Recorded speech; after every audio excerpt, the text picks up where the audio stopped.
जय श्री राम। बहुत बहुत स्वागत करता हूं आप सभी का एक बार फिर से आपके ही अपने YouTube चैनल पर। मैं पंडित आशीष शर्मा। हमारा आज का विषय रहेगा कि हिम्मत, मेहनत, साहस, जोश और ताकत के ग्रह मंगल देव का राशि परिवर्तन होने जा रहा है। मंगल देव प्रत्येक 45 से 50 दिन में राशि परिवर्तन करते हैं। लगभग कह सकते हैं लगभग 18 से 19 महीने के बाद वापस वो उसी राशि के अंदर आते हैं। लेकिन हर बार उनके फल अलग होते हैं, क्योंकि हर बार उनका किसी न किसी ग्रह से संबंध बनकर उनके फलों में परिवर्तन देता है। इस बार की जो परिवर्तन होने वाला है कि मंगल शनि की मकर राशि से निकलकर, यानी अपनी उच्च राशि से निकलकर शनि की ही दूसरी राशि कुंभ राशि में प्रवेश करेंगे। यानी पहले वो शनि की राशि में थे, इस बार वो शनि के साथ होंगे। इसलिए मंगल के फलों में अंतर तो आएगा, क्योंकि मंगल अकेला होता तो उसके फल वही होते, लेकिन मंगल का अगर संबंध किसी से बन जाता है तो उसके फलों में कहीं ना कहीं कुछ ना कुछ डिफरेंट जरूर आ जाता है। फॉर एग्जाम्पल, आप अकेले बैठे हो तो अलग है, आप किसी के साथ बैठे हो तो कुछ और प्रभाव होता है। ऐसा ही प्लेनेट है मंगल। जैसे हम शनि को, बृहस्पति को, राहु केतु को वरीयता देते हैं, तो उसके बाद चौथे नंबर पर मंगल ग्रह आता है, जिसके बिना जीवन में सभी कार्य अधूरे हैं।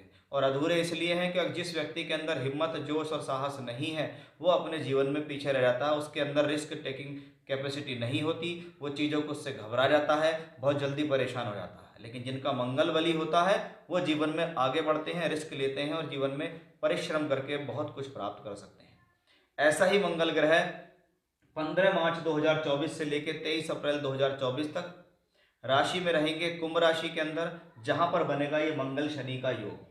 इस मंगल शनि के सही योग का आपकी राशि पर क्या प्रभाव होने वाला है, ये मेरा आज का विषय रहने वाला है, जिसको बहुत ही विस्तार से मैं समझाऊंगा। जिसकी भूमिका बनाने के लिए कुछ महत्वपूर्ण जानकारियां मुझे आपको देनी होंगी कि क्यों ये मंगल शनि का योग खास है, क्यों ये मंगल का गोचर खास है, या किन लोगों के लिए ये बहुत ज़्यादा खास होने वाला है। तो आइए इसको समझते हैं। देखिए, मंगल कौन है? हिम्मत, जोश और साहस का कारक ग्रह है मंगल। जहां पर हमें इस एनर्जी की बात होती है कि किसके अंदर कितनी एनर्जी है, तो हम मंगल से लेते हैं। और वो मंगल क्या है? काल पुरुष का लग्नेश है। यानी एक मंगल मोस्ट इंपॉर्टेंट प्लेनेट हो जाता है। जब हम काल पुरुष का लग्नेश की बात करते हैं तो हमारे मंगल के कारक तो हमारे सामने आ जाते हैं। फिर हम देखते हैं कि शनि भी काल पुरुष के दशम और एकादश का स्वामी है। अब शनि का है दशम भाव, यानी कर्म, कार्यक्षेत्र, नौकरी, व्यापार, श्रम, मेहनत, जो भी है वो शनि है। लाभ भाव का मालिक है, इसलिए सोर्स ऑफ इनकम, प्रमोशन, तरक्की, लाभ, वृद्धि, प्राप्तियां, जीवन में हमने कुछ कमाया और बचाया और सेव किया और हमें सम्मान मिला, 11वें घर से देखते हैं, यानी शनि भी उसको रिप्रेजेंट करता है। अब शनि क्या है? सहजता का कारक है, धैर्य का कारक है।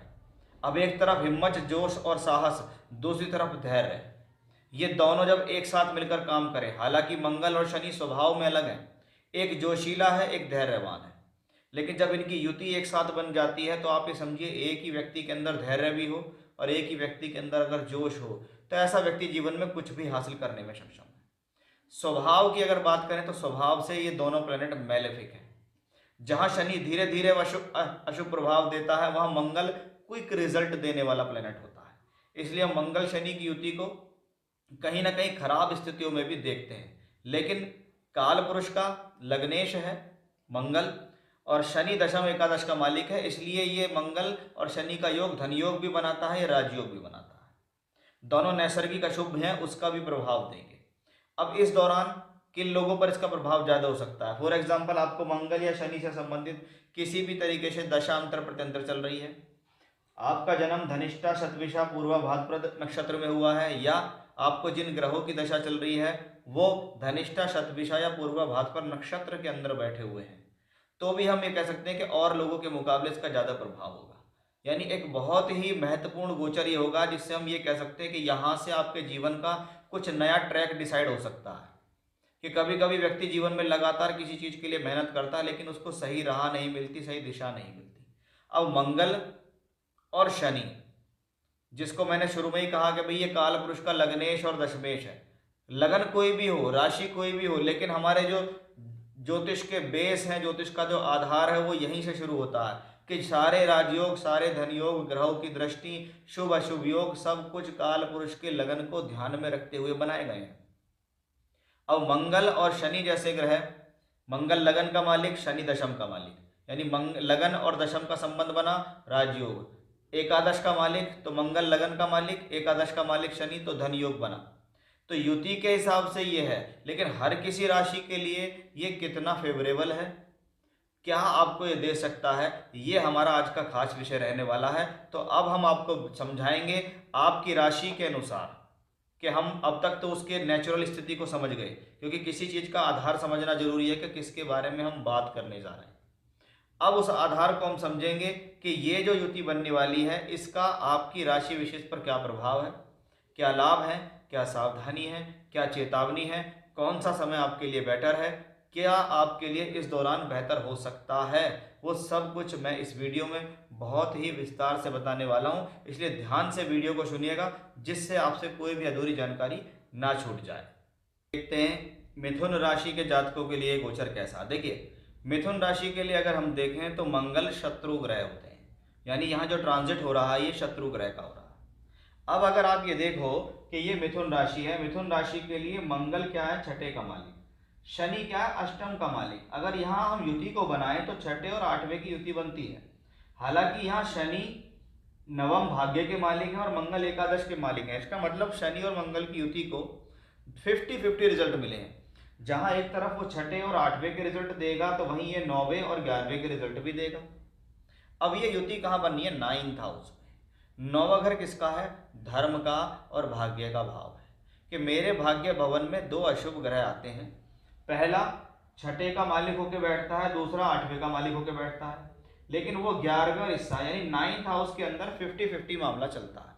यानी ये कॉम्बिनेशन अगर भाग्य में पहले स्ट्रगल कराएगा, उसके बाद लाभ देगा, क्योंकि ये दोनों जगह का रिजल्ट देगा। अगर कोई ये कहता हो कि नहीं मंगल शनि की युति है, बहुत बढ़िया है, बहुत फर्स्ट क्लास है, ये गलत है। कि प्लेनेट शास्त्र क्लियर कहता है कि अगर खराब भाव के स्वामी अच्छे भाव में जाते हैं तो वो खराब के स्वामी अच्छे भाव को दूषित करने की कोशिश करते हैं। यहाँ छठे का मालिक अगर यहाँ बैठता है तो ये संघर्ष को बढ़ाएगा, और अष्टम का मालिक यहाँ बैठता है तो ये भाग्य में अड़चने देगा। लेकिन मंगल क्या है, जोश है, और शनि क्या है, धैर्य है। और जिसके पास ये दोनों चीज़ें काम करती है वो कहता है ठीक है, मेरे सामने अगर प्रॉब्लम्स आएंगी तो मैं उससे लड़ने के लिए तैयार हूँ, क्योंकि अंततः मुझे एक रिजल्ट का पता है कि ये भाग्य और लाभ का मालिक भी है। इसका मतलब मैं शुरुआत में अगर मेहनत कर रहा हूँ, शुरुआत में मेरे को किसी चीज़ में अड़चने आ रही हैं और टफ हो रहा है, तो आप ये मान लो कि ये शुरुआत भले ही टफ है लेकिन इसके सक्सेस रेट भी अच्छा है।